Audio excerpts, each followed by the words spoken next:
It's Thursday, May 23rd, 2024. I'm Mohler, and this is The Briefing, a daily analysis of news and events from a Christian worldview. The death and funeral of Iran's president and other Iranian leaders has brought to American attention, and frankly, global attention, the reality of the Iranian regime. And even as the headlines right now have to do with Sunday's helicopter crash in a mountainous area of northern Iran in the condition of fog, even now the big questions are what will be the future of Iran. And we as Christians need to understand there's some very deep worldview issues here. And it requires us to go a little bit further back in the headlines. Indeed, we need to go back further in the headlines even than the term of President Ibrahim Raisi. We need to go back to the Iranian Revolution that took place in 1979. We need to go back to ancient Persia in order to understand what we're dealing with here and why it is so consequential. Now, in order to gain some footing here, let's think first of all of geography. The geography puts Iran there in that critical portion of land in the east, in the borderlands. And in particular, you have many Asian countries to the south and especially to the southeast. And you have Russia very close as you look to the north and to the west. And so, interestingly, as you look at a map of Iran these days, a lot of it is the result of various military actions over the course of the last several centuries, including ongoing conflict with Russia.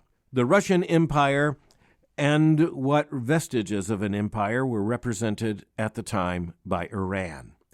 But when I say vestiges of an empire, we need to remind ourselves that what is now the nation of Iran, that geography, was at one point one of the most threatening and powerful empires the world had ever seen. You can go back in history and just remember the Persian Empire. So, as you're thinking about Iran, it is the most central representation of ancient Persia and the very heart of what was the Persian Empire. You can think of figures throughout history, such as Cyrus the Great, and you come to understand that there are intersections here with all kinds of empires, the rising and falling of empires. And, of course, you have an intersection with the experience of the nation of Israel, where Cyrus the Great is mentioned, let's just remind ourselves, in Scripture. You can't tell the history of Israel in the Old Testament without Cyrus the Great. You can't tell the history of the world without reference to the Persian Empire. But for the better course of the last several hundred years, we weren't so much talking about anything like a Persian Empire, and much of that portion of the world was basically not at the center of world affairs. But ever since the middle of the 1970s, Iran has taken on a new significance. But even as we're thinking about that, we need to recognize you could go back just a few decades, and there were hints that Iran was going to be a big part of the world conversation. For one thing, in the aftermath of World War I, one of the big questions is what would happen to much of that world. And remember that a part of what happened with the end of World War I was that you also had, even before the armistice, you had the collapse of the Tsarist Empire, the Russian Empire. You had the rise of the Bolshevik Revolution. And you had all kinds of questions about the future of what had been Russia, had been the Russian Empire. So one of the things you have to note is that even as in 1925, a regime came to power in Iran, the leader became known as the Shah, the Pahlavi family became the dynasty. One of the big questions was how Iran would position itself between the great powers of the day. And at least for many years, it was not exactly clear where that alliance or allegiance would fall.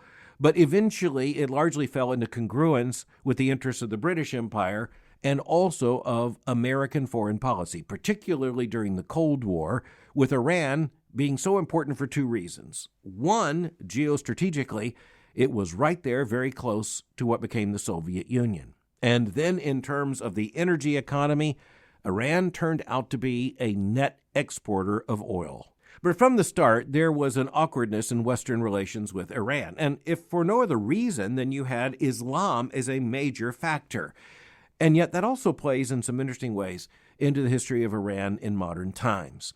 Because even as the Pahlavi dynasty was in place, and often ruthlessly so, with the support of Western powers, including, most importantly, the United States for so many years, it was not a matter of great affection for many people in Iran.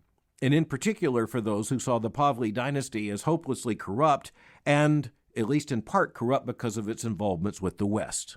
And as you're thinking about Islam in what is now Iran, just keep in mind, it is not the majority Sunni Islam of most of the Islamic world. It is Shia Islam. The adherents are called Shiites, and it's often referred to as Shiite Islam, or a Shiite Republic of Iran as an Islamic republic.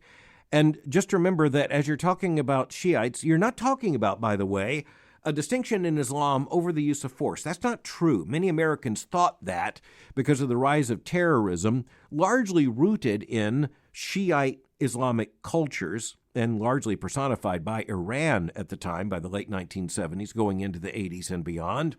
But that was actually a misapprehension. Much of the Islamic terrorism comes not from the Shiite part of that world, where, quite frankly, it is commonplace, but also from forces of Shia Islam, in particular, the sect known as the Wahhabis, the ideology known as Wahhabism. And much of that is actually centered not in Iran, but in Saudi Arabia.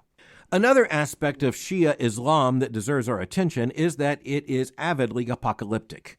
It's apocalyptic because the version of Islam that is represented here is one that claims that Islam was well represented by the descendants of Muhammad, and they were known as the 12 Imams.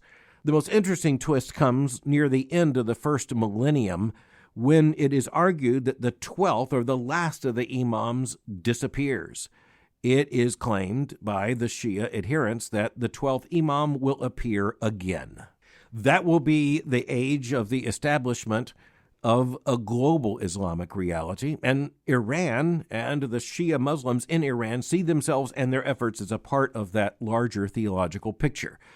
Now, the biggest conflict in terms of many of these centuries has been a conflict not between Islam and the West. That's always been there, at least mostly as represented by, for most of those centuries, the Ottoman Empire. But it is a conflict between the majority Sunni Muslims and the minority Shiite Muslims.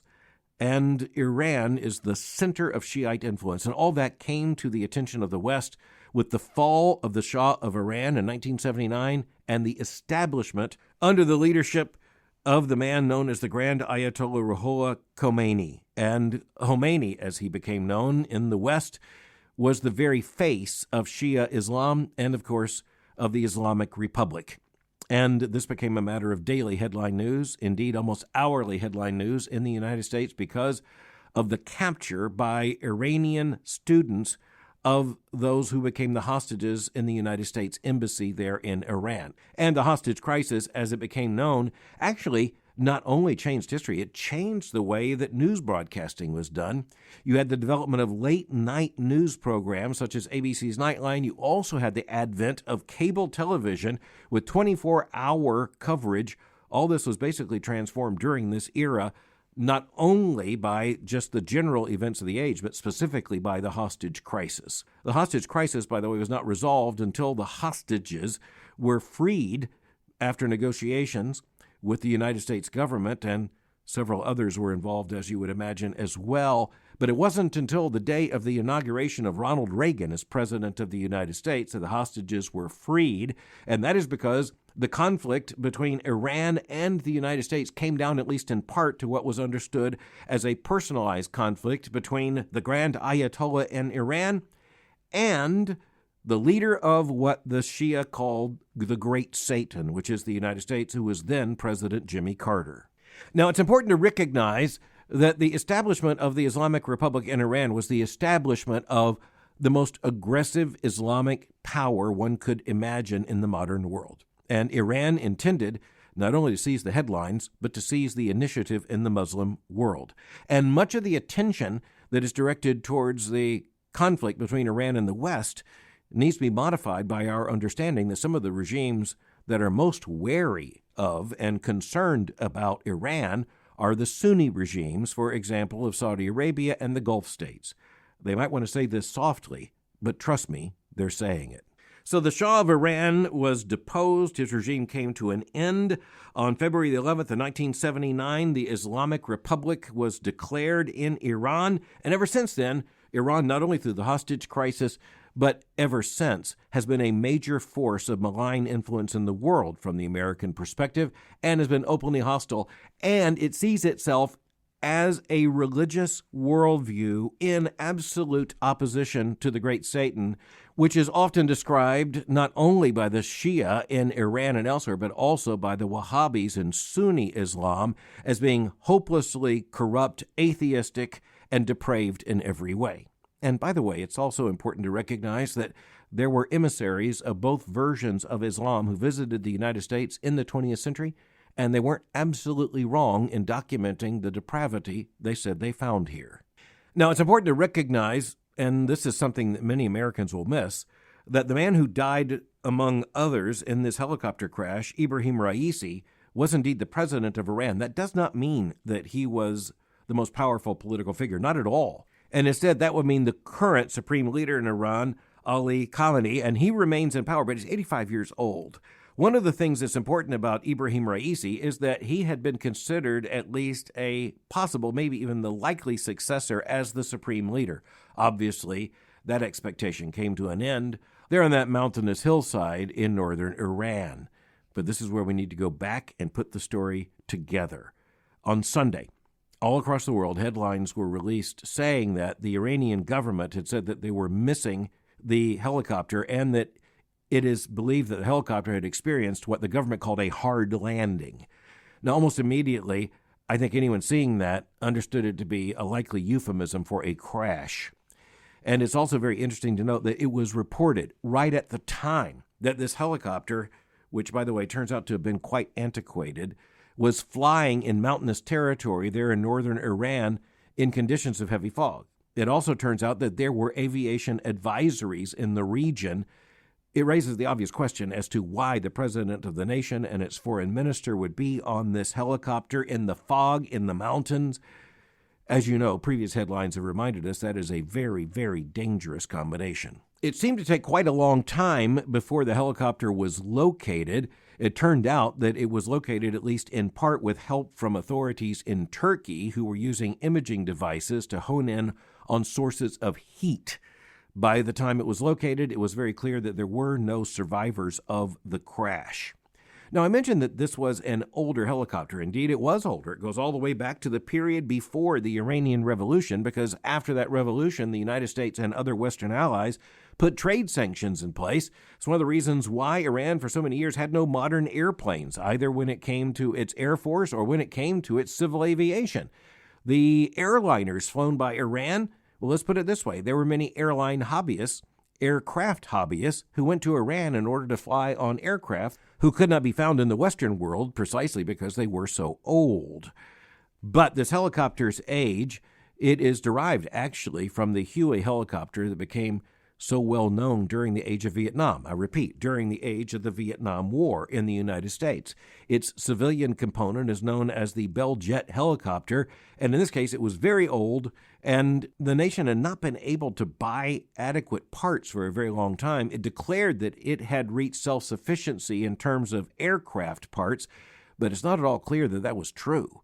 In any event, you had a very old helicopter with very old technology flying in the fog in the mountains, and you can imagine how catastrophic this could turn out to be. And it was. By the time that the wreckage was located, there were no survivors, and this led, of course, to the political crisis of the regime there in Iran, because if you're going to stake all your power on a very few limited number of officials, and you're going to drive an ideological regime that is built on the repression of the people, when you have crucial members of that autocratic tight circle die, you are left with a power vacuum. And Iran's supreme leader moved pretty quickly to seek to fill that void, at least temporarily, declaring that elections would be held about 50 days hence. But in the meantime, Mohammed Mokhber, who had been the vice president, would become the interim president.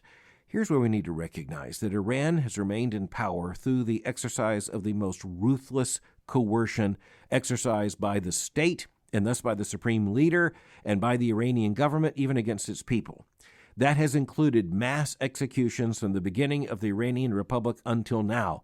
It has included the use of force, including deadly force, including executions, including public executions, not only of many, many people numbering in the hundreds and thousands, but even of teenagers and children.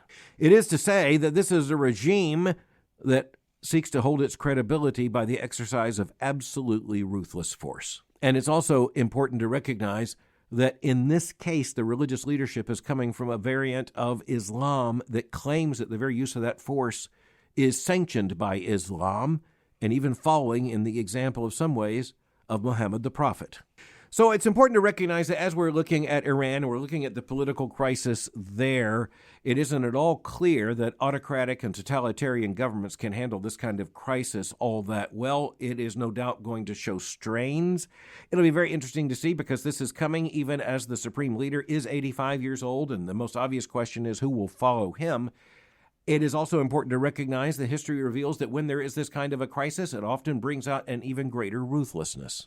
If the old regime supposedly earned its credibility by being ruthless, any new regime, having even less political power, might decide that it has to be even more ruthless. It's also important to recognize that even as Iran recognizes the United States and our allies as the great Satan and thus the great enemy to be opposed, we should expect more terrorism. We should expect more of what we saw with Iran's attempt to launch an aerial attack upon Israel. The very fact that it wasn't all that successful doesn't mean that it would not be in the future, and Iran has been threatening to develop nuclear weapons for the better part now of 30 years. But finally, on this issue today, we need to recognize that the conflict between Iran and the West, including most importantly the nation that has been known as the Great Satan, representing the West, the United States of America, that this conflict is not one that can be resolved through any normal political process. It is one that is a giant clash of worldviews, which of all people we had better understand. And it puts to the lie the claim of a modern secular age and so many of those who would seek to lead and shape it, that we are way past theology in this world, and that anyone who takes theology seriously is just out of step. Well, if you don't take theology seriously, you're not going to understand what in the world is going on in Iran, and that's going to make you very dangerous. But next, we need to go to another big story this week, and it reminds us of the ongoing controversy and worldview conflict over the question of in vitro fertilization, or IVF. More importantly, even than invoking IVF, is remembering we're talking here about the sanctity of life, and we're talking about human embryos, which means we're talking about human beings at the earliest point of physical development. We're talking about it right now because two Republican senators, Ted Cruz of Texas and Britt of Alabama, have initiated legislation that would offer federal protection for IVF in all 50 states. Now, they call for absolute bipartisan support. Senator Cruz said that 100% or 100 of the senators should vote for this bill. It is presented as a common sense consensus bill that would protect IVF by prohibiting any restriction on, or especially any prohibition of, IVF in any of the 50 states. Now, I want to go to the bill itself for just a moment before we look at the subsequent controversy. The bill cites the development of IVF in the 1970s. It says that IVF, quote, has proven itself to be a safe, effective, and reliable means to achieving pregnancy, end quote. It says IVF has allowed millions of aspiring parents to experience the miracle of childbirth. IVF is a pro-woman and pro-family solution to those struggling to have children. And then IVF has become a symbol of hope for those aspiring to conceive. Now, there's some truth in that we understand that IVF has, quote, allowed millions of aspiring parents to experience the miracle of childbirth, end quote. But that's even more complicated than it first appears to be. But notice the very first thing that was said here is that IVF has proven itself to be a safe, effective, and reliable means to achieving pregnancy. Well, I'm going to leave reliable for another conversation, but safe and effective?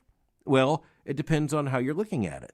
From the perspective of the untold numbers of embryos that are never going to be transferred to a mother's womb and are thus facing eventual decay and destruction, it is not safe. I want to jump down later in the bill where the text says, quote, as a condition of receiving payments, that means for Section 192 of the Social Security Act, a state, quote, shall not prohibit in vitro fertilization as defined in Section 4, Paragraph B of the IVF Protection Act, and secondly, quote, shall ensure that no unit of local government in the state prohibits such services, end quote. Now, I just want to jump in here for a moment and say words really matter, and I was really looking at these two clauses in order to see what the verb is, and the verb is prohibits. Now, you'll notice that means the verb is not restricts. So this is legislation that would prohibit a state from prohibiting IVF. It doesn't go into the detail about any presumed possibility of a restriction, although it's basically implied that there would be no restriction here. There is no restriction that with any responsibility is undertaken in this bill, and that probably explains why the entire text is just a matter of something like 3 pages, double-spaced. But in order to understand how deep the problem is, I think it's important to recognize that neither of these 2 Republican senators, both of whom claim to be pro-life, acknowledge the huge problems, the huge moral problems that come with IVF. And even in a television appearance the 2 of them did together on Bloomberg television, they studiously avoided taking seriously any of the grave moral issues related to IVF.